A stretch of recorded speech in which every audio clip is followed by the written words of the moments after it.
to the and welcome to our July meeting.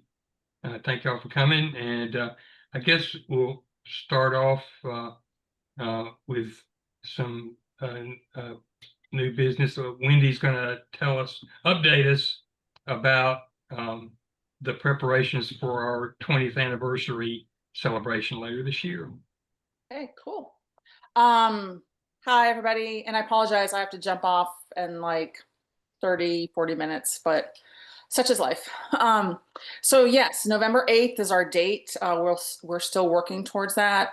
You might have seen some posting on our social media.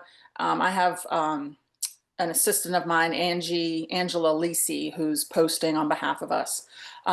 She's kind of just doing a little soft stuff right now. We kind of want to build it to where when people go, they'll see some stuff, which actually you guys have been really good about keeping up with posting cool photos. And, you know, I kind of went on there expecting a post from 6 months ago, and you guys are on top of it. So, but yeah, we're going to start posting a little more like throwbacks, like old shows, old postcards. And so if you guys see those, please like them and share them.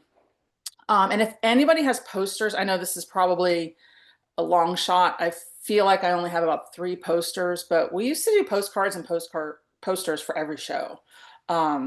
So if you're one of those people that happen to have them, I have one more place to look. I tend to not throw things out, but I'm coming up blank. But Emily Passano has been really helpful with sending me sort of like the jurors and past shows. So I'm compiling like a history in order chronologically.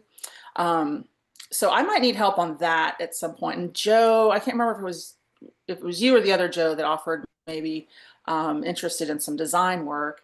But I'm wondering if somebody wouldn't want to sort of put together some sort of like a history timeline with physical cards, physical pictures. Obviously we won't need that for several months, but I'm just throwing that out there as a volunteer. Yep, I can help with that. Cool. So yeah, what I could do is maybe send you, because we've got a lot of different things. We've got the shows that we do. We've got, you know, the fundraisers we did. We've got, you know, we've got those fun side things like the Dirty Santa, which I'd love to keep in there. And at one point we did pool parties. We did snap pool parties. So that was interesting. So that's just a fun thing to put together. I've worked out a budget, so I'm ready to start asking sponsors. I was kind of waiting until I figured out, you know, food and beverage. I think we can get sponsors to pay for pretty much all of the items, which is basically the gallery space, food, beverage, miscellaneous items like the hanging systems.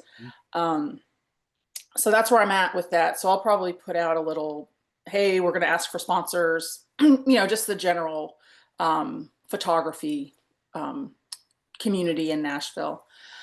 I'm also at a point where I might need a second opinion on the hanging system. If anybody, and I'll put this out to the group, but if anybody wants to meet me at Lowe's someday up in on Gallatin Road in East Nashville, or Dickerson Pike, sorry. I have 2 options, and one of them would be perfect, and it's actually foldable and we could reuse it. However, I don't want it to look like crap. So my other option is to have solid boards that are big and a little bit more unwieldy. So I'll put that out to the group. I'm, you know, 10 minutes away from there. So I just kind of want an opinion on that. In Goodlettsville. If you want me to run up there with you sometime, I'd be glad to. And I've got I've got a whole show display. I don't know that it would fit the space, but we can talk off. And I may have some other stuff that might help. Okay. Yeah. It's just basically, you know, I like to figure things out, but I feel at this point, I'm like, am I seeing the wrong thing? Am I seeing something shouldn't be seeing? So, yeah, I'd like that, Robin, and I'm flexible on time. Okay. Yeah, I'm real close to there too. Oh, so, okay. You know, when you go, I don't have a lot of experience with shows and the hanging and stuff, but I would really love to be part of that. Okay. Robin, what's your cell phone? I'll maybe put us on a text. 615 Mhm. 519-9917. 7. And then Lee, what's your, 615, yeah, Lee, 615-979-2880. 2880. Okay, super. Yeah, and it's yeah, you guys know the Lowe's on Dickerson Pike. Oh yeah. Oh yeah. I think I was like maybe the first or second customer. I was so excited. Nice, nice, And as a single mom, they treated me well. nice. I love it. But yeah, so maybe we can do that sooner than later just to get it going. But yeah, the next big hurdles, possibly a postcard design. And Joe, again, if you feel inclined, I just put it together in Canva, but we might have some other ideas for the postcard. Let me just write that down. Yeah, so really it's kind of finalizing the hanging, getting the sponsors, doing some design for everything. We are going to have a snap like slideshow where we're going to show past entries and maybe event photos. Carl, I need you. I need you in your archives. I could probably just go on Facebook and just download your whole profile and go from there. So yeah, and a DJ, and then, oh, I'm going to talk to Greco Street Food. They're right across the street, and I think that would be a good catering option. They have vegetarian and things like that. I don't have an idea about head count yet. I'm talking like 100 people, but I could be mistaken. I think the plan is to set up sort of an RSVP kind of a form stack or a Google Doc that says, yes, I'm coming. I'm a past Snap member. I'm just a patron. I'm just a friend of Snap. I want to enter. You know, we'll have to start getting some head counts on entries and things. So we'll probably do that through some Google Forms. So yeah, still a little ways out, but I know everything comes up fast. So I appreciate everybody's help and volunteering and everything. Any questions? You know, I guess I kind of am over here doing stuff because that's what I always do. But any questions or thoughts? You and Emily, I think we're talking about the possibility of doing maybe like a side tribute to our jurors, maybe a little exhibition within an exhibition or something like that. Yeah, and I've got and that might go with kind of the history of Snap where we have the different shows. And we could have one of those timelines be sort of like juror shows, where we could, you know, either post about them. I have some other ideas with that I don't want to share right now because I might want to do some surprises. I Yeah. like that sometimes.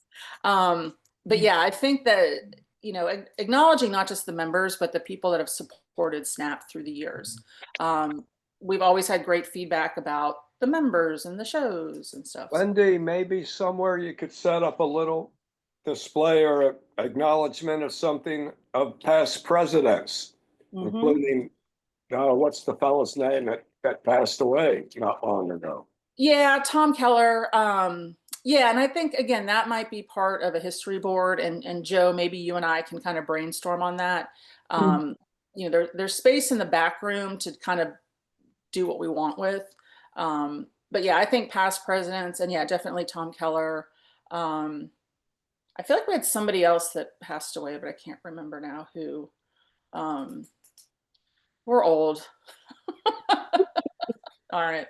But yeah, definitely sort of, again, the people that have supported and put their time into Snap, we want to feature them. So. Yeah.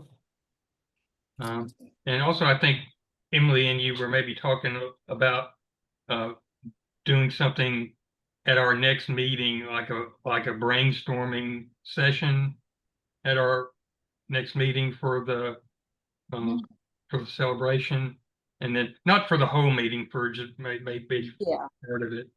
part And of it. I've been talking with Lee about maybe contributing to next month's meeting as well, talking Okay. about some of her special processes. Yeah. Maybe Oh, yeah. next meeting we can do those two things. Yeah. Yeah. Yeah. My thought was kind of, you know, give the history of Snap briefly, just so people that don't know. And then also kind of the thoughts behind the push pin. You know, some people might still be like, what is a push pin show? Yeah. I do want to engage some of the other groups in town. You know, we've worked a lot with Untitled. We've crossed paths with Brentwood Photo Group or Photography Group. Is it group? It's group. Mhm. So again, you know, kind of keeping in mind, you know, all these people that have been in our kind of a sphere. So that might be nice. That's nice that I'll have that for next meeting because that'll force me to do some of the work. Yeah. So, appreciate it. Okay. Well, that all sounds really exciting. Because I feel like I'm a newbie. Oh, I hear when y'all talk about things that you all have done, and I had no idea about the pool parties. oh, yeah. I think some of us might want to forget those, just, you know, bathing suits and everything. But yeah, we had a good time. Yeah. Okay. Anything else about? 20 years. Nope. Just look for social media. It'll start to kind of ramp up a little more. And we're highlighting photographers too. Like Wayne, we put some of your stuff out and I appreciate that. yeah, so nope, that's it. Yeah. Okay. Well, thank you. Thank you guys. Yeah, I'll hang on for a little bit here. Okay. And then we've got our JCC show coming up. Joe, did you want to tell us a little bit about that? Yeah, Based on that? yeah. Can you hear me okay? Yes. Okay. Um, an email went out today with kind of a draft call for entry format like we usually do. And we're expecting, again, the show is going to be in December. I've got to validate the dates with, you know, Carrie Mills, but we expect it sort of to be, you know, mid to late October for the submission deadline, and then notifications in early November so that you have about a month, you know, to frame selected images. Christine Rogers is going to be our juror. And again, in the email that went out today, there was an attached document that has links to her work, and it's really beautiful work. So we're really excited to have her be our juror for this one. Our juror talk is going to probably be, you know, with a December show, it's kind of hard to schedule that. So we're kind of a little bit TBD on that, but she knows, you know, that she's going to do that, and we'll figure out a good date for that. And I think that's all. And the theme will be open like it always is for JCC. So I think that covers it.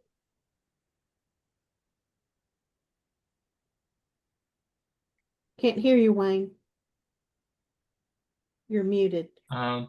Does anyone have any announcements, like maybe you got some work into the slow exposures show or something like that?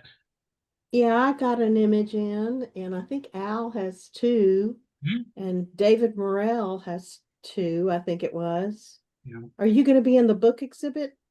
I Or I did not apply this year because I thought I was in it last year with oh, the okay. same book, and so I figured, well, and the way they do their application for the book show is kind of weird.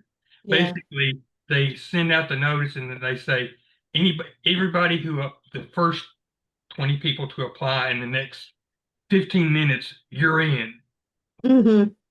I always thought that was weird, but I just thought it would be, they probably want new people who did not show last year in the book exhibit, so I Yeah. didn't apply to that.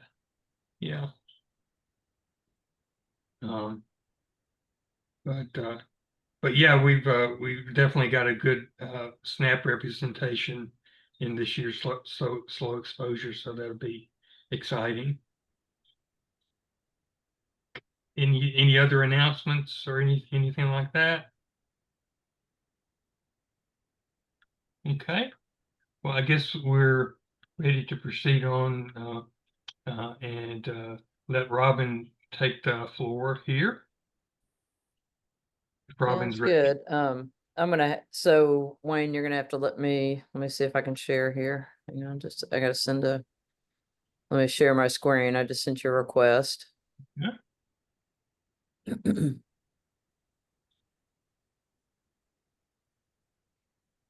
All right, hopefully this is gonna share everything and, not just, all right, here we go. Let me see. Can you guys see Bridge? Yes. Okay, cool. All right, so Wayne called me and just kind of asked me to do and ask it, and actually Wayne, you guys either just speak up. I'm not gonna, I'm only working on my laptop, so I'm not gonna be able to see if somebody asks me a question on the side. So if somebody else can just Wayne, just let me know if I've got questions on the side, or you guys just unmute yourself and interrupt. I'm fine with that. So Wayne just asked me to kind of go through my workflow of how I get pictures, I guess, from my camera to a final image. And so some of this is probably going to be completely remedial, you know, but some of it may not be. You never know. So to start out, what I normally do, I've got my CF card and I use a card reader. I don't plug in my camera to my laptop just because I learned a long time ago your camera is simply another computer, you know, and the more you use it, the more it's going to break down or might not work properly or whatever. So I use a separate card reader, not the camera, to plug in to upload pictures. So once I plug in my CF card, I pull up Bridge. Right up here is Photo Downloader, and I like Photo Downloader. I can do a lot of customization on names, naming files, things like that. It's taking it a minute to come up here. Sorry about that. There we go. So this is kind of just some junk that I shot. I mean, I've just fiddled around the last couple days. And so right here, if you happen to have two cards in or some other drives or whatever, it's going to come up right here and say, where do you want to get your pictures from? If your card doesn't show up, you always can hit refresh list, and it's usually, I don't have any problems with that. So off the bat, you choose the location of where your images go. For tonight, they're just going to the pictures file on my laptop. Normally I've got 4 terabyte drives over here. And they normally go straight to, I have my files filed under 2025 and then folders individually for 01 for January and 07 for July. So this would automatically feed into my 07 file, because that's set up on my main computer. You can choose here to create the subfolders based on your shoot, based on any of this criteria. It can be, you can custom name it, just what I shot today. You can have nothing. I always choose the shot date. So this is the date that the images were created on this card. So I choose the shot date. Down here, I choose to rename the files. These are all the different ways you can name your files automatically out of the Adobe Bridge photo downloader. So I choose custom name and shot date, and that's just kind of how I keep things organized. So here I put my initials as the custom name that I choose. And then right here, it's showing you what that name is going to look like. I also, you can preserve current file name in XMP, which comes off here. You see them over here, M345042. That doesn't mean a thing to me, so I don't preserve the custom file names. Over here, this can be a running total, or you can just, I always back it up to like 1000, and then I just start, you know, just because that's just what I do. After the fact, you can do these things. You can delete the original files off your card. I don't ever do that. I always reformat my cards every time I put them in my, well, in my cameras. So as soon as I would get done with this, if this was real life, I'd take this card out, put it in my camera and format it, just so I don't, you know, keep shooting with stuff on there. I want it to be clean every time I format.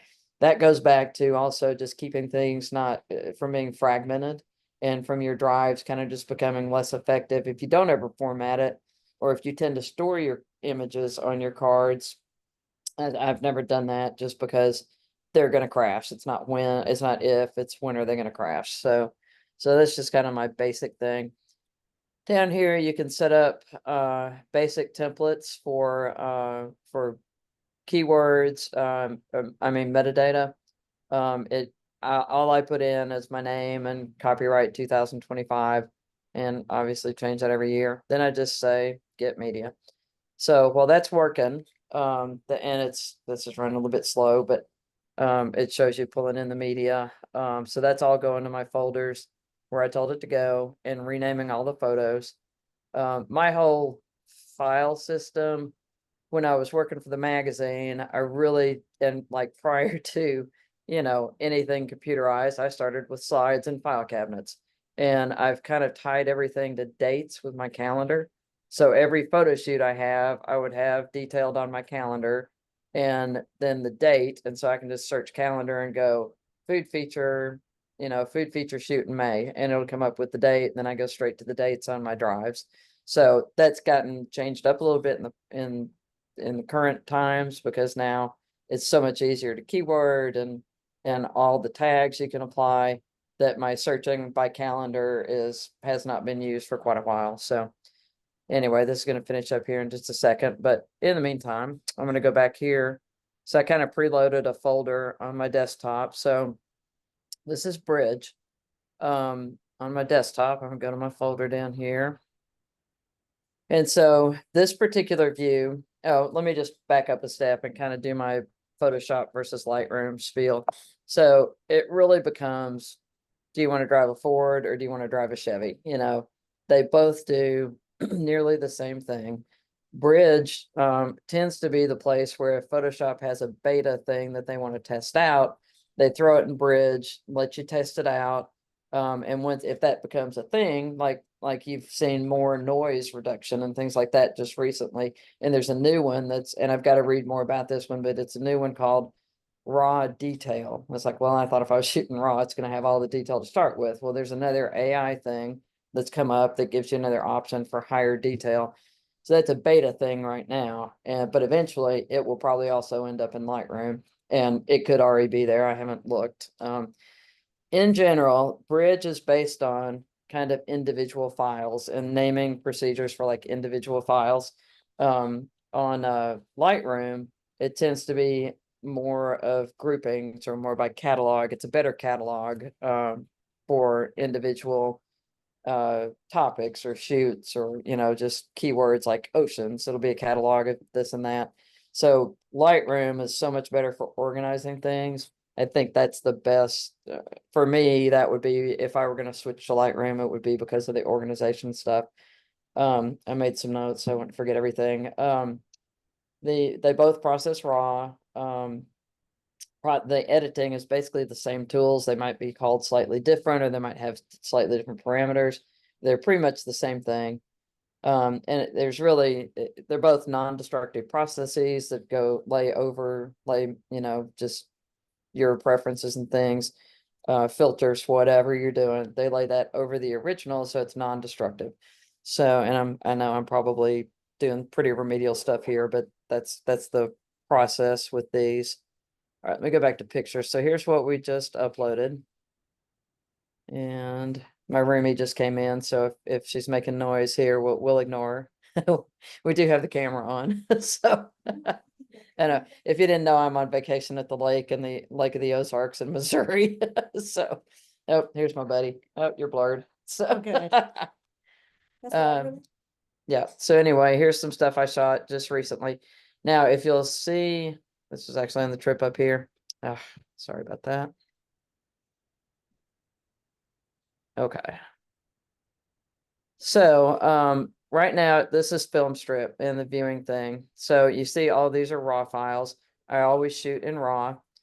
Right up here, you end up with sort by file name. So that puts the raw and the JPEG right next to each other. When I'm editing, I don't want to click on the JPEG. So I always go here and go by type. You can also go by date created, date modified, size, dimensions, resolution, color profile, label, ratings, and keywords. Some of these you might not think were so helpful, but one that I really like is by size or by resolution, especially if I'm judging a contest for somebody, or we've gotten some reader submitted photos in. It automatically puts it in order, and I can tell if anything's low res and immediately get that image out or request new ones. So you never know what all these search things will come in handy, but just so you know that they're there. So, Robin, this Yep, is Joe. I uh-huh. was gonna just mention that, a lot of times I'll do that bottom left corner there. You can keep things sorted by file name, but filter for just the raw. yes, you can. Okay, And and that's just also giving an right here. alternative. Yeah, that's another good one. And here's this other filter here. So I'll go through here and star my images. And if I just want to see the 1 stars or 5s or whatever, you can do that. But Joe, show me where are you talking about? Where Down. down in this bottom left corner panel, you got it on export right now. Oh, And there we you go. can go Yes. to, Yeah. yeah, Filter. filter. Okay. Yeah. And so you can click on camera raw, and then it'll not show you the JPEG. Oh, that's good. I like that Yeah, one. yeah. Okay. I didn't know that one. Cool. Up a little bit more, up a little bit more. It was way at the top. Yeah, right there, file There we type. go. Okay, cool. Okay, I So like that one. That's great. Yeah. yeah, I was about to Thank say, I mean, you. Yeah. I love seeing how different people do things, and just Mhm. wanted to add that. Yeah, and that's a good way to do it, because sometimes if you're editing or you're trying to rate these or edit the first round, sometimes I'll have 500 things I'm going through, and then I forget when I get to the JPEGs, because it puts all the JPEGs at the end, then I accidentally click a couple of those. So yeah, so, and if anybody has other things you want to throw in, feel free to. So here's a whole series I did at Real Fit Lake the other day.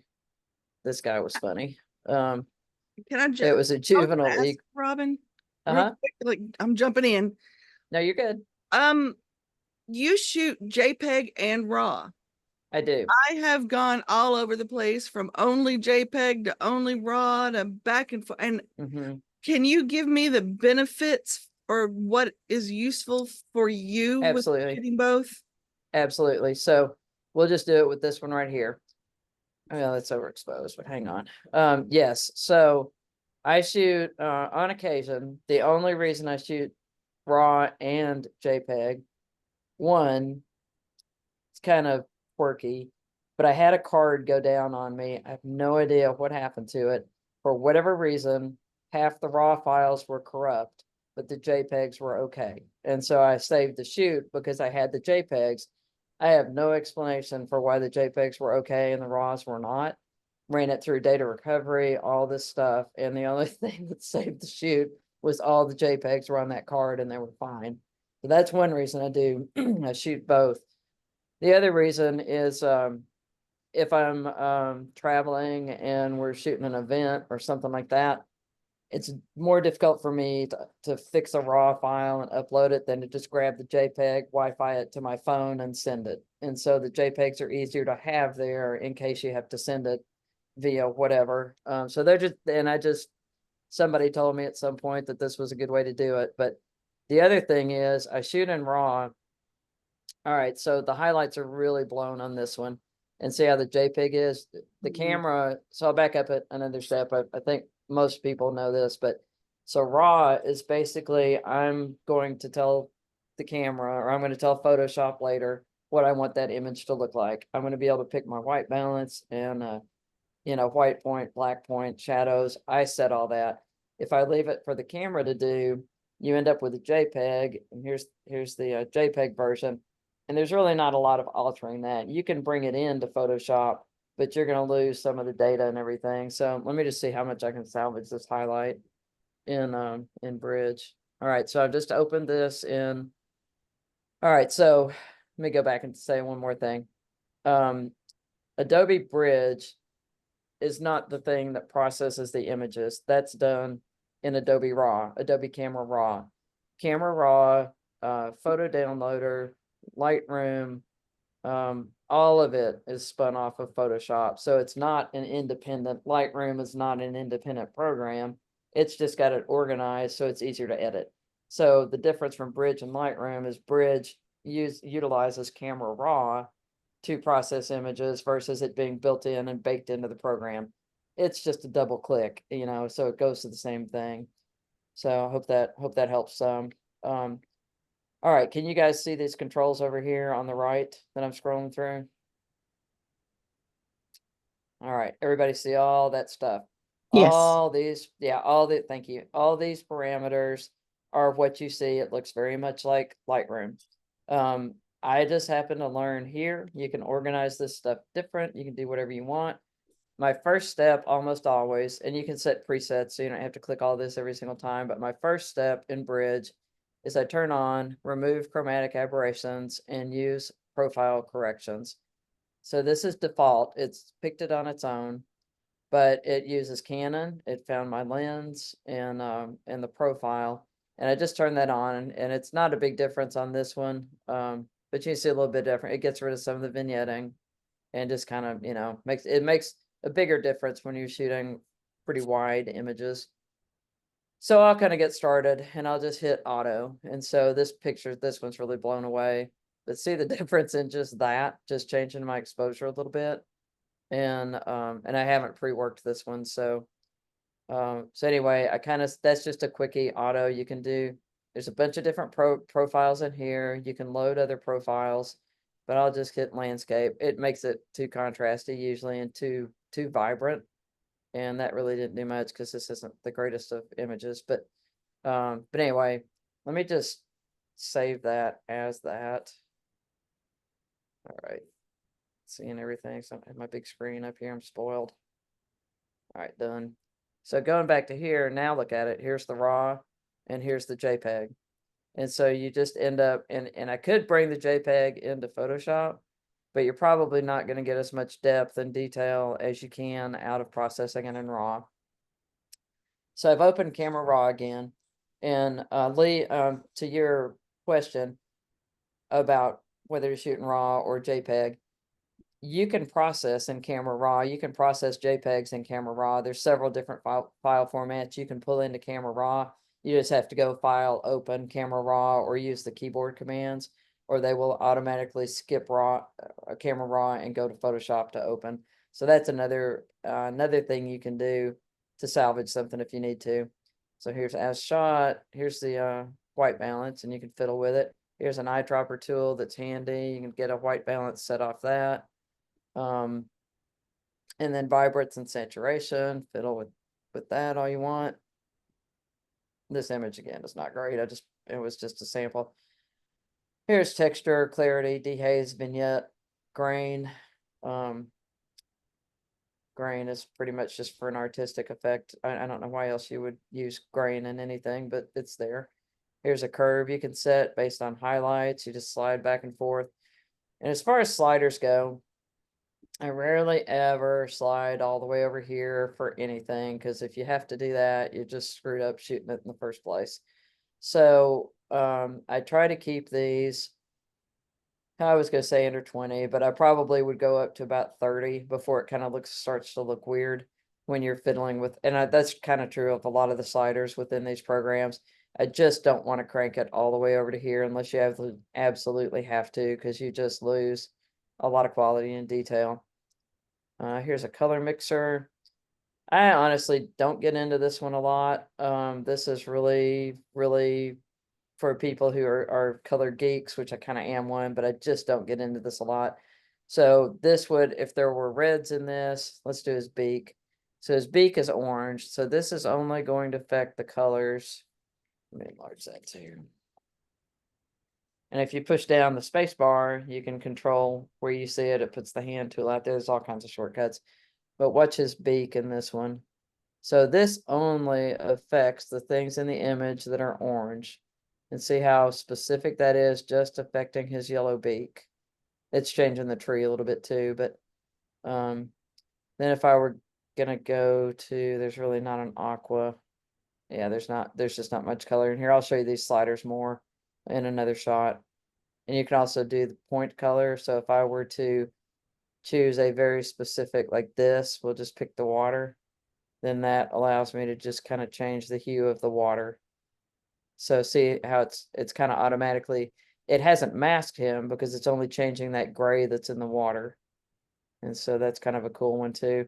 It's more color specific than masking can do. Color grading, I'll fool with a little bit. 90% of the time I don't open this one up, but it affects also very specific ranges.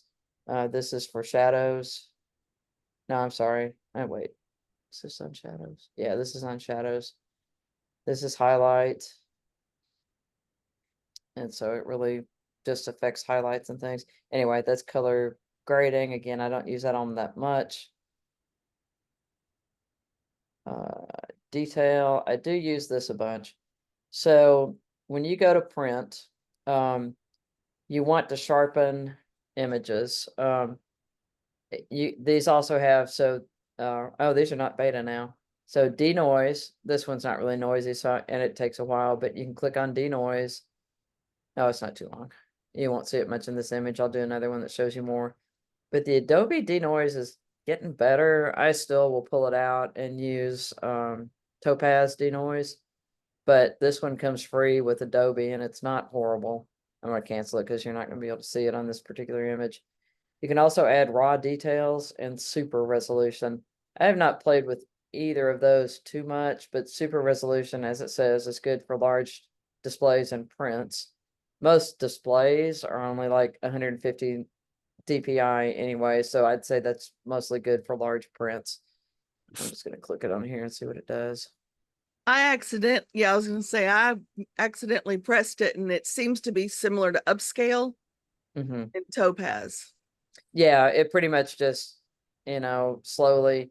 We used to do this a long time ago by just make it an inch bigger at a time, so it kind of just, it sort of stretches the pixels without stretching the pixels kind of, but that's lost a little bit of detail, but not bad. So yeah, so super I think resolution is kind of sometime if cool. you end up like, let's say you wanted to crop your image, Yes, you didn't have the right zoom factor or whatever yes, on it, and you wanted it zoomed in, then yes. you'd crop it and then you do the super resolution. I've Yeah, done that before.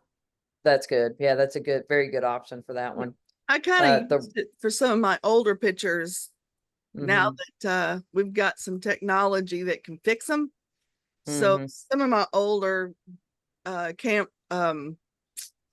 older digital pictures when they weren't a lot of megapixels, I've been able to restore using all of those AI tools, and Right. it's helped save some family pictures.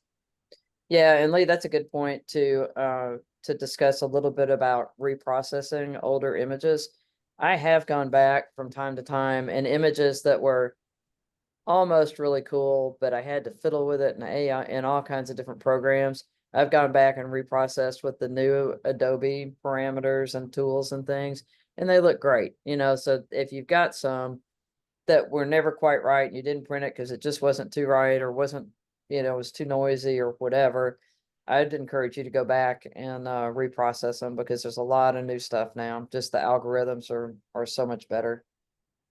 All right, so here's another turn down arrow for effects. And so you can you can delete and add texture. You can see the water change and get softer. This is like a universal. It's changing the whole image at this point. So I use these some. I usually bump the texture a little bit, bump the clarity. Dehaze, you have to watch. It can get super contrasty and you can lose a lot of detail in the blacks with dehaze. But these are a little bit more artsy kind of things, not, not horrible things to use. I do like these a lot. And vignetting, you can always vignette, whatever you want to do, both ways. Grain, like I said, I just don't add a lot. I can see it on my screen. It's just adding noise. So, all right, let's go through curves. I do like this one a lot. So this just curves, it helps you tweak your highlights. And they're all pretty self-explanatory. Lights, again, this is not a great picture for this. I'll do a couple others that'll look a whole lot better.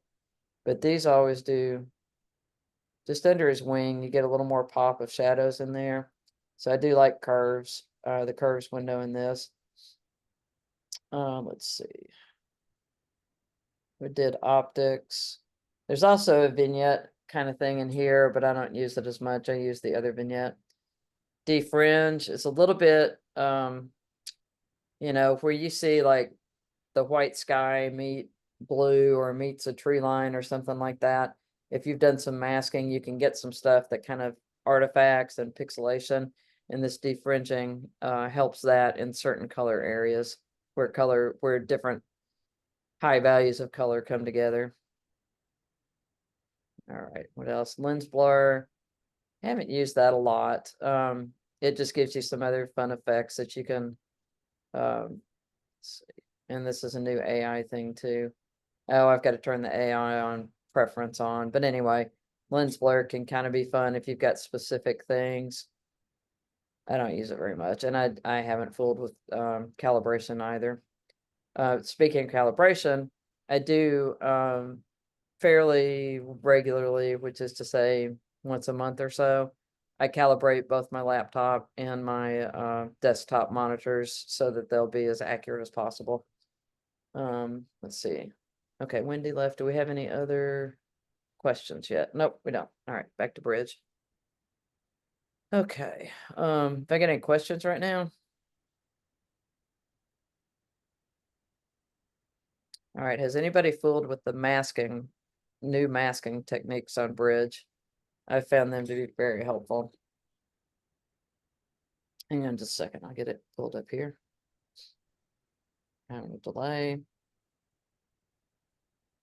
Just wanted to quit.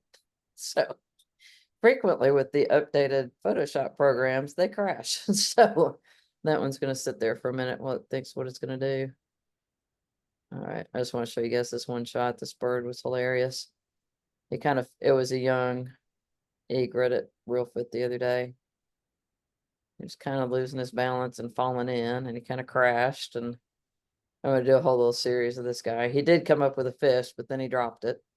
So he was working hard on that. That's my favorite wildlife shot. So That's good. yeah, I've always wanted to do a bloopers or an outtakes of wildlife. And the great blue herons are hilarious because they're like the emperor with no clothes when you see them with their wings up and their rear end stuck out. So, all right. Anyway, let me get off that guy. Let me go to these.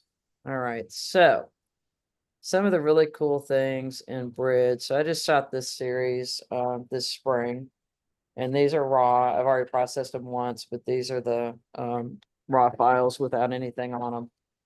So I'm gonna pull one. And one of the things I love about Bridge, and this may also be true of Lightroom, I just don't know. You guys can let me know. I'm just going to go through and set a few parameters here.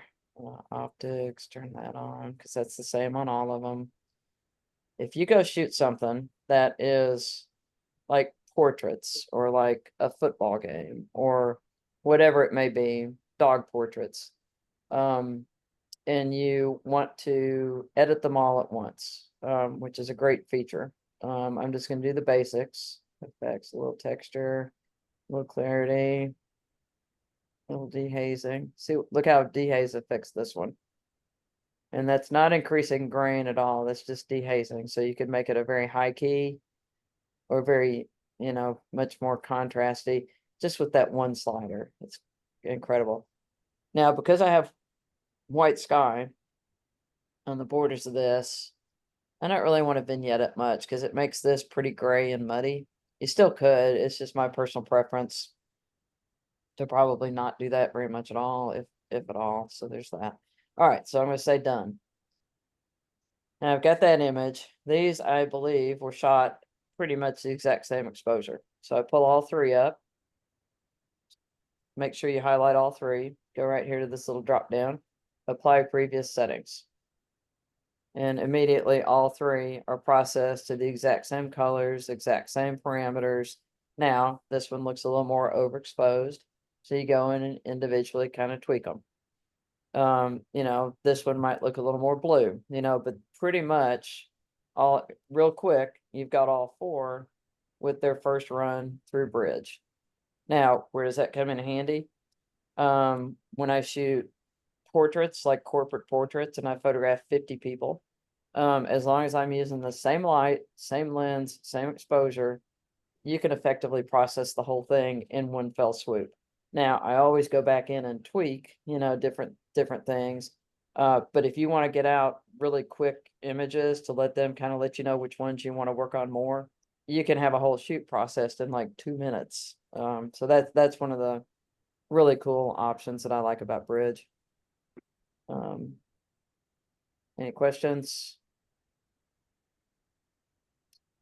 Here's, all right, this is, I just recently shot youth tour for the Tennessee Electric Co-op, which is my old job that I retired from. And so we had kind of an impossible lighting day. We had to shoot in this lawn area in DC at the Capitol. It was bright, bright sun, so they couldn't keep their eyes open as I was shooting. So luckily I had a fill flash. But it was just weird lighting. So basically I processed these with just using auto, and that's a big difference right there. Just, auto. Adobe Landscape would be way too contrasty. Adobe Portrait cuts it a little bit. You can barely tell. So I fiddled with that, and I'm not going to perfect these, but just show you. So I set my lens parameters. And did you see the difference in that? Let me do that one more time. So turn this on and off. So I was using a bit of a zoom lens, and it tells me it automatically pulls this up. I did not have to load this. So any Canon, Nikon, Minolta, Sony, anything is going to come up in this lens profile. If it doesn't, you can actually make this to set your own lens profiles and rename like older manual lenses or something. You could name them in here and set your own stuff up. You can also do full manual on it, but I just try to use the presets. All right, so we're going to kind of pretend that I've done everything I'm going to do with these tools on the right side. Now here's a little bit of an eraser tool, and this is new, just with this version, I believe. Reflections. If you guys get a chance, fiddle with that. For street photography, sometimes you don't want the reflections, just different cases. But this is now in beta in distraction removal. Again, I haven't used it, but that's something fun to play with. And there's also one for people. So you can actually have it AI. If there was somebody walking around back here in the background, it does a decent job actually removing people. So all right, so let me all right, so I'm going to use the little eraser thing, and I'm just going to touch up this little spot and this little spot. And normally I enlarge this and get it a lot bigger just so I can see if it actually matches the grass and everything. It usually does an excellent job. So I use that, I make it just slightly bigger. Your bracket keys will change the size of that. So if you just have a little spot, you just hit the bracket one time, makes it smaller. If you have a great big spot, bracket, bracket, bracket, and it makes that huge. So, and then I could like do that. And so it just removes it, but obviously we're not going to do that. All right, so here's the cool part that I've been using a good bit lately. So we know how many countless hours we've all spent masking things. Well, no more do we have to do that. So I just clicked subject, and we're just going to see what it does. Look at that. I mean, that is pretty darn close. So I'm going to enlarge it. Now I can touch the only places I see on here are this little spot here. Yes, it's messed up some of the grass here. So I can hit subtract, and I can hit any of these options, but I'll do brush because I know that one works the best on here. I make it slightly bigger than where I want to add the mask, and it sort of just automatically knows, okay, the grass we missed.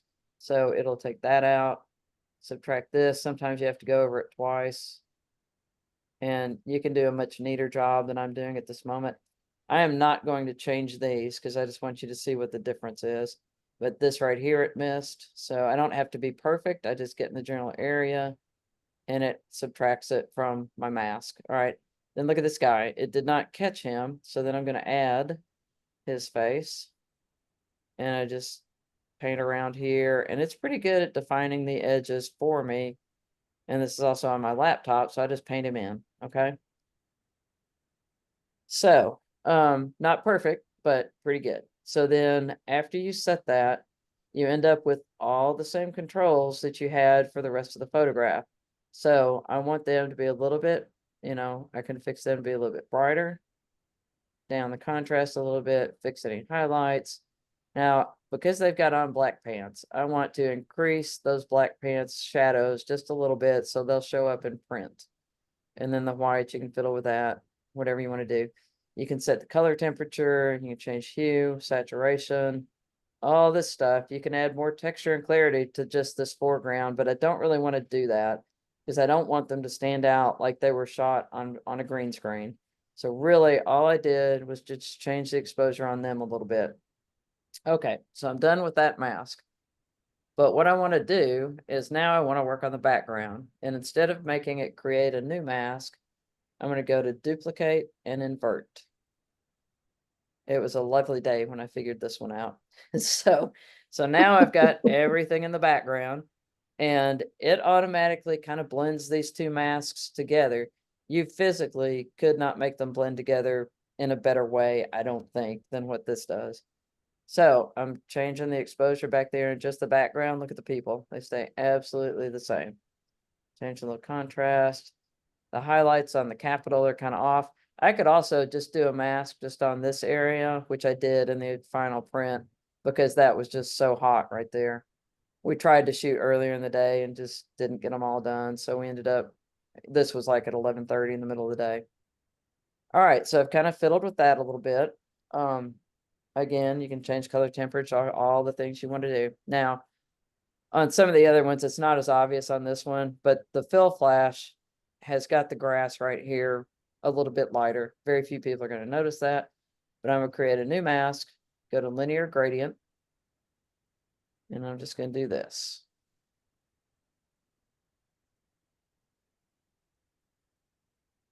Now on that mask, you still have the ability to invert it, duplicate it, all the things that you could with all the other masks, but this is a different gradient one.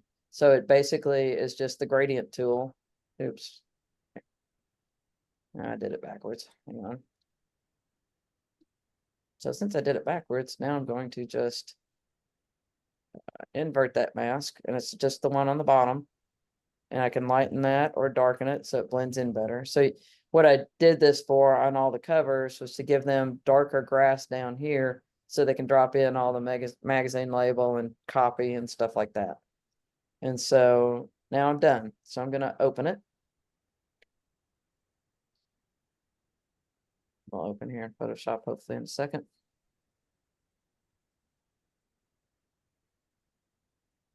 So I realized that was a tough shooting situation when I shot them, and was literally praying that these masked things would help. And they actually made it so much faster to edit these and make this happen that I was pleasantly surprised. Oh, this is all new. Hang on. I don't know wonder it's taking so long to open it. Must have just updated today. Hate it when they do that. All right, so there's the image.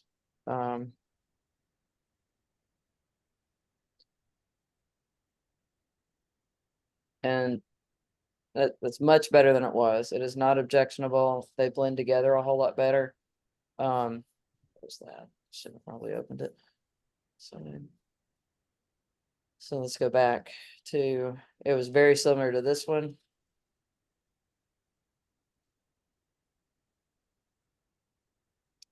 And here's the fixed one, opening again in Adobe Camera Raw. So here's my eyeball. You used to be able to turn off all the settings and back on. Joe, do you know where the eyeball is now? Let's see. Okay, that's close. So there's the original. Yeah, there's the original, and here's the fixed. So those are some of the most useful tools that I've been working with in Bridge as of late with those masking tools. Let's see if I can get one that drops it out automatically. Let's see here. All right, well, this is kind of a give me, but I shoot food sometimes too. I'm gonna forget exactly how to, okay, subject. So you can mask the whole subject. You can invert, duplicate and invert, and then you basically blow out the background. So that's good for, stuff that, and there's something on here that just says delete the background, but they've moved it. So I'll have to find that one again. Anyway, so that's good for graphic artists, or if there's anything you want just really silhouetted. So I'm just telling it to do the background. It's kind of handy for food and dropping anything out of the background. All right, so pull up another shot here. Now, the other kind of powerful tool for Adobe Bridge is the exporting options. Let's see here. Let's just process one from start to finish real quick, and I'll show you.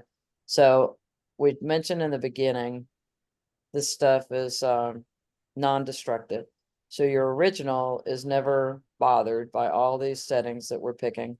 And these are just basically, if you want to think about it as overlays that go over the top of it, it's an XMP file that kind of travels with it. That will always be there if you have them in the same folder. If you move stuff, it can't find it sometimes, but sharpen that. Oh, not denoise. Sharpening. I almost always increase the sharpening to a 50. Maybe not on people, but it just helps with whatever, it just helps sharpen it for print. And normally what I'm working on is stuff that's going to print at a web press. When you print for your photo prints, it's very similar to a web press, but you don't do, when you're going to print, you don't do the blacks as heavy. You only go to like 92% on the blacks because it'll get filled in. So there's a few things you think about on that. Anyway, here's an image that's pretty well processed. And so, oh, hang on. All right, so anyway, we'll go, yeah, gone brain dead. Hang on. Open, that would be good. So open it, and then you can export it or save it out as for it. You can save it from here. Hang on. Apparently not had enough wine today to be able to show you guys this. All right, so you've got it open. You can export to whatever you want. Quick exports. I don't know if you guys have used the custom export as. There's a lot of settings in there that you can do, but it's not the one I'm looking for though. Hang on. And these are more like if I had a shoot where I had like 200 images in the same thing. Ah, here we go. Save image. Sorry, I just blanked on that.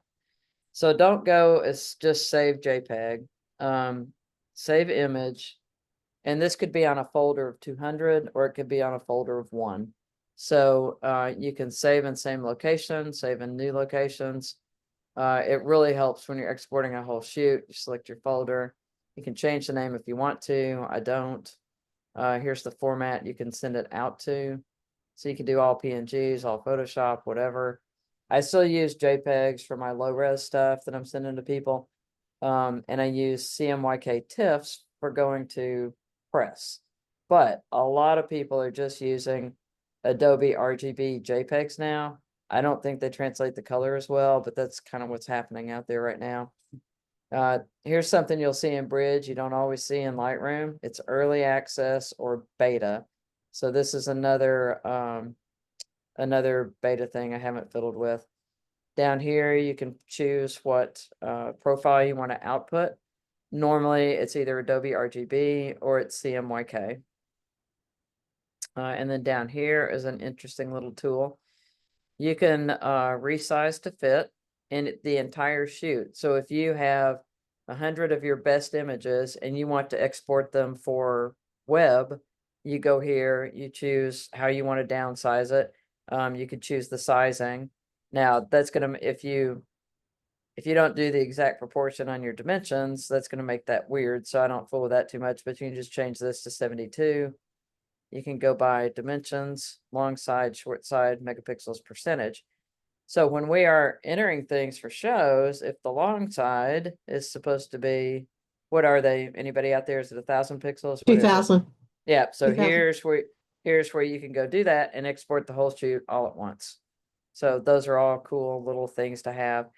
Down here, you can sharpen for glossy paper, matte paper, screen, whatever. You really can't control it well here. So I do that in Adobe Camera Raw.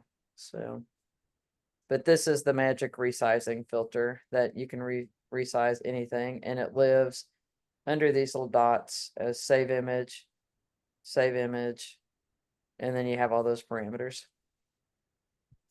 Robin Bridge has that, again, that bottom left corner exports. You can Okay. set presets, like I have kind of a snap preset. Okay. So go to that export and you can Oh, another good create. spot. Yeah. Yeah, yeah, I was about to say that's awesome. I hadn't seen that one that you did, but anyway, you can Mm-hmm. go here and Oh yeah, it's create all the one. same So if you things. know that you're Yeah. gonna like A Smith Gallery, Wayne, Mm-hmm. Right. I have one for them because they have a standard Their way they specific want it thing. Yeah. done. And so you can, just then you've always got it at the ready as Yeah, well. that's That one gives and you a lot of capabilities though, the way you showed it. that's really good. I gotta remember to kind of look over here more. So here's an example of I learned Bridge 10 years ago or whenever it first came out, and everything was controlled on the right hand side within Camera Raw. So it's really good to know all Mm-hmm. those export. And I've seen that down there. I just haven't ever used it before. I'm gonna undock that panel and put it on my other screen. Yeah, cool. Thanks for telling me But that, the Joe. export and the filter I use a ton, Okay. both of Yeah. those. Oh yeah, you can. Yeah, that's a good spot. So awesome. Alrighty, we're at 7:40. Do you guys have any questions? That's kind of, let me look at my notes. The biggest benefit to this is that it's not destructive. You can immediately go back and fix it. If you get, if you're working on a JPEG and you do all these settings and then you save it as a JPEG, you can't undo it, and you've degraded your image again by saving it as a JPEG. So I always use one of these workflows to go about it. All right, that's what I've got. That's about all I've got for kind of my work process. So any more questions or anything? And let's see. I'm sorry, I was making sure I wasn't muted. Oh, that's okay. Yep.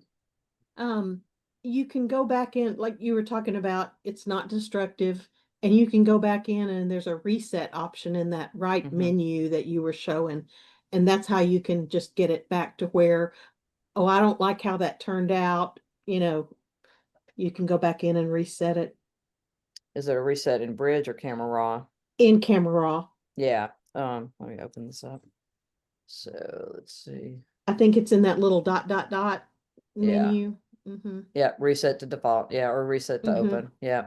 And along with that, with reset to default, I could go in here. So this is my laptop. I don't have all my presets and things on this one as I do on my main computer, but you can reset everything to default. Well, you can make your own default. So I could make like a landscape default. And it Mm-hmm. would, there's all kinds, you could work in this for days. And you can also set raw defaults. Yeah. So this is where I would go. Yeah, go ahead. Yeah, I was just gonna say there's another thing I like is the profiles that if you Mm-hmm. do the little grid to the right of it, Mm-hmm. click that little square Oh thing. yeah, I forgot about this It one. Thank you. previews them, yeah, Yeah, and then there's yeah. also it'll load All camera kinds matching down one. here. Mm-hmm. And I've bought presets too that I've really Yeah. liked. Um, And just so for yeah, people to know options. yeah, exactly. I forgot about this one. So you can so this is similar to On One software. If you've ever seen that with Mm-hmm. all these Mm-hmm. pre-done filters, it's probably the same thing. Just yeah, because black and white, modern, and vintage are the same terms they use. But these are also very cool. And once you apply these, you can always reverse it, and you can see what Right. they look like. Yeah, I forgot all about these jokes. I do use these a little bit. It's a really quick and easy way to Yeah, go, what are my options? right. How can I see this image differently? Right.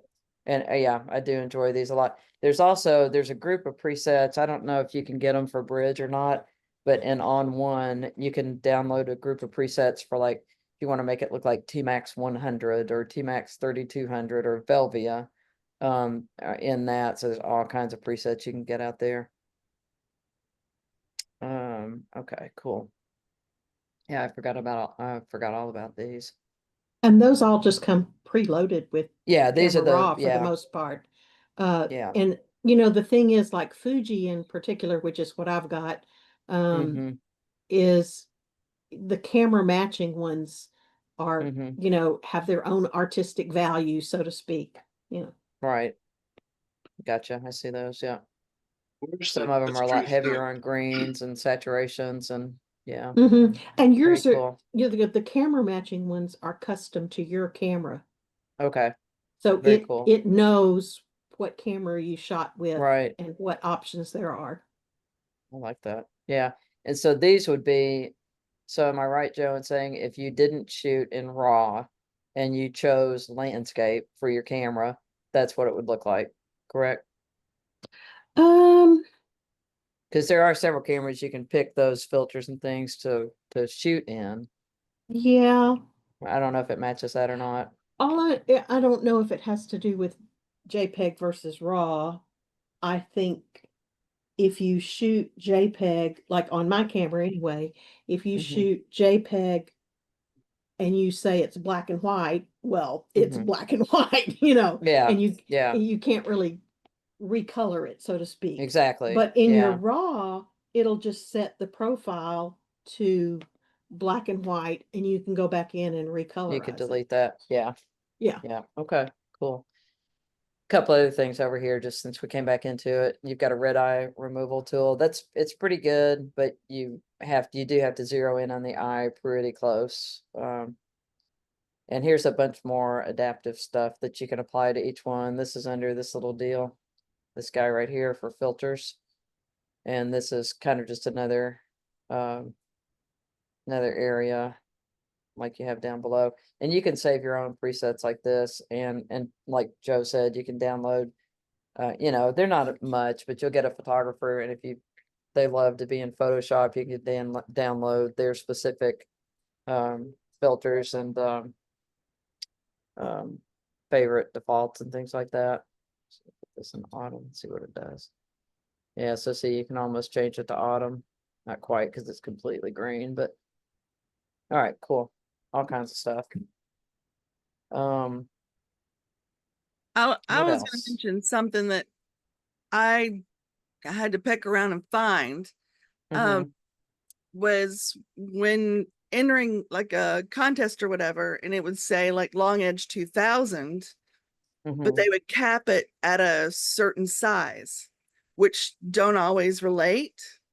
Oh, the So megapixel? yeah, so Yes. Yep. like if you make it the size, it shrinks the image. And Yes. so I struggled with that for a very long time until when you did the save as, there Mhm. was in the detailed flyout, it listed a cap for the size. Mhm. So I Your finally megapixel, figured out I yes. could Yep. put in like 2 gig or Mhm. whatever, like 200 megabytes or whatever, and still Mhm. make it 2000 on the long edge. Yes, that's a good way to do it It too. figured it out. I can't say it always looked the best, but it was within the range of the rules Right. when submitting it. So that's Yeah. something it was like, I don't know, almost a year of me trying to figure out how to make those two. Oh, yeah. Yeah, Like, resizing is kind of a tough one to get your head wrapped around right, in the right. Because beginning. So, you start making it small and it literally mhm. shrinks the size. Yeah. Um, so I discovered that, and it was so helpful. It's just a button. Yeah. Yeah, that's a good one. Oh, let me just do these views here, the workspace views real quick. So here are the essentials. It's just kind of how it arranges it. These are all just different ways you can arrange things. You can have libraries over here. It could be food photography, it could be portraits, could be whatever you make them. It can also attach to Adobe libraries, and they may have taken that away with Creative Cloud. They used to have Creative Cloud libraries, and I think it's something else now. These also give you your camera information, and a lot of file properties. You can do your metadata stuff down in here. Film strip was the view that I kind of like most of the time. There's a metadata, and that just shows you a lot more technical, just the data on your photo. You can go through, fill all these in. You can make different groups of metadata. I haven't used workflow too much. This is a custom space I built a while ago from just how I kind of liked things to look. But this one is a cool one too. I don't know if you've seen this one for output. So if I take these, say I've got 10 images of food, and I don't know which one the editor wants. I throw them up here, and voila, you have a contact sheet. And there's all these different parameters over here. You can set them up. You can do 4. I've actually used this a little bit on some printing. If I had 4 small pictures, you put them 2 by 2, and you get them all automatically set up in a grid to print. You can change all those parameters. And the best part about this one is you can output it as a PDF. So export to PDF, and then you can email that, text that, whatever you want to do, to whoever you need to. So, you know.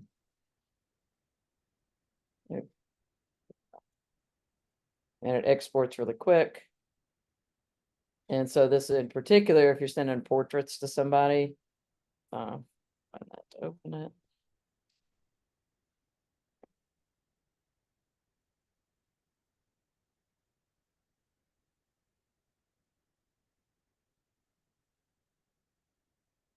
And then you have a little proof sheet.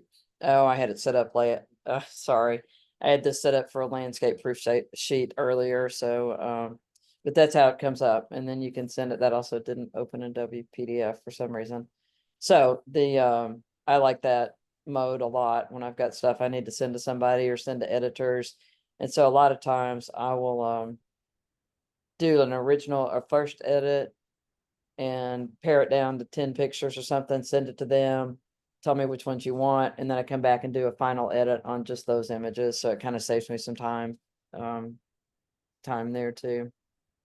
All right, I think that's all I've got, Wayne. Did anybody else have a question? I can't think of any questions. Thank you so much. I learned a lot. I personally had no idea that Bridge could do all this. I just use it as a bridge from my camera to Photoshop. Exactly. So uh, I had no idea it could do all this processing. I appreciate it. You Yeah. letting me know that. Well, and I will say one thing, it's actually not Bridge doing the processing. You're actually taking it from Bridge to Adobe Camera Raw. So Right. Camera Raw does the processing, but it is directly tied to Bridge. I don't know why they came up separate. It should all kind of be together. So that's when they said, let's put all this together and make it Lightroom. So now it's called Lightroom, but it doesn't necessarily have all the same things. So it's all the same stuff. Again, it's Right. like Chevy or Ford. Which one do you want to go to? Right. But and Yeah, Joe taught me some stuff tonight. There's so much to Bridge. You'll never learn it all, but it's really where I like to start. Well, I and you took a class at Nashville State Community College or whatever they call it Yep. now. Yep. Yeah. And that was the workflow they taught us. And Yeah. I had always thought Lightroom, with all the cataloging you had to do, Mhm. um, was more unwieldy. You know, it felt heavy. Mhm. And now that I've gone to this Bridge, Adobe Camera Raw, into Photoshop, if you even need to, you know, Mhm. sometimes you can just do it in a Camera Raw. Um, I just feel like it's more lightweight, more flexible.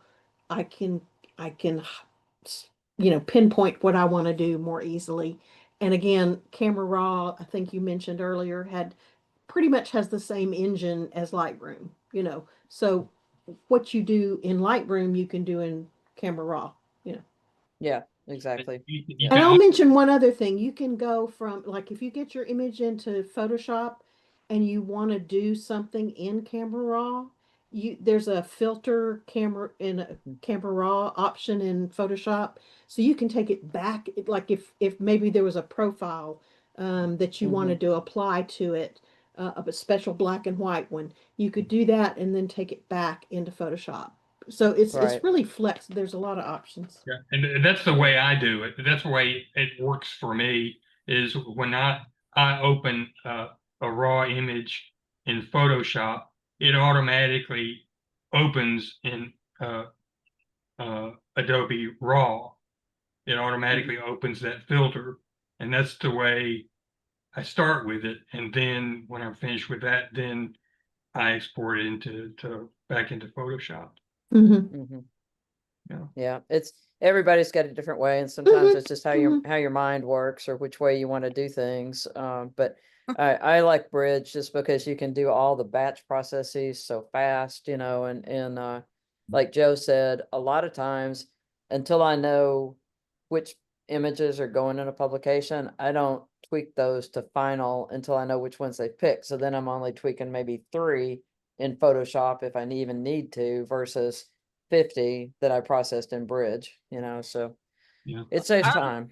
I Yeah. love that contact sheet feature.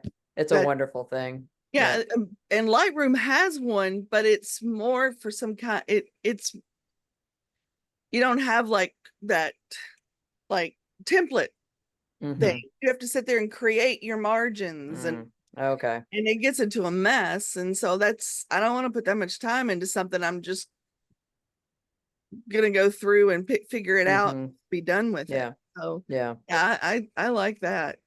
Yeah. There's, Very there's cool. also a batch processing option in Photoshop.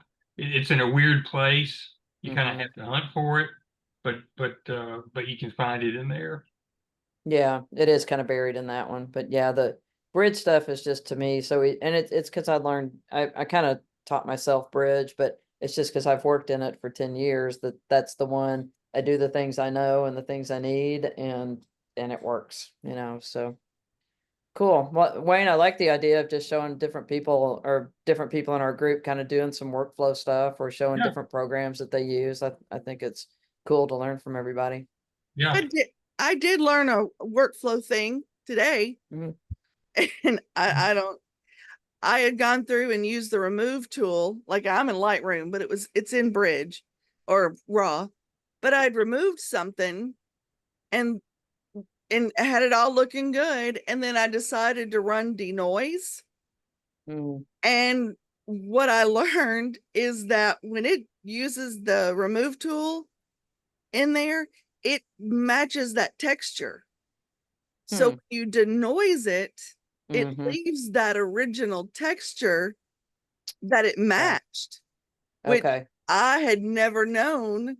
And I was like, Yeah. oh, so I ended up making notes that from now on, I need to Yeah. kind of do that first. Cause Yeah, it, that's very true. yeah, it was so odd. It was a shepherd's hook that was coming out of my hawk's head. Oh And no.